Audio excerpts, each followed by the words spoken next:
Dami-dami yung ating nakukuha ngayong umaga mga kabukid. So, goods na goods ganito. Kahit ganito kadami. Basta magpatong lang po siya ng 20. So, sobrang saya ko na po dahil medyo tayo sa kanilang pagkain ngayong araw. And then, yun mga kabukid, siguro babaguhin natin yung mismo pinakabakod ng ating mga alagang itik, no? Update na lang namin kayo. Papakita ko rin sa inyo dahil, ayun nga, mga kamalian natin. Yung nilalagay ko lang kasi dito is ordinaryong net lang. Dapat kasi, yung net na ating iaano sa mga itik is yung masinsin.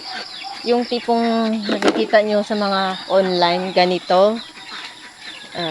Yung ganito talaga masinsin. Ganito. Yan, ganito dapat. May kamahalan nga po ito. Ganito. Kasi medyo matibay-tibay po ito. Ang nabili ko kasi ito. Medyo mura kasi ito kumpara dito. Kasi ito, buong isang rolyo po talaga. Sobrang taas po talaga niya pag ganito. Kaya ganito ang binili ko pag samantala. Kaya lang, mabilis naman madupok. Kaya yun yung disadvantage kapag mahilig tayo sa mga mura-mura. Mabilis masira.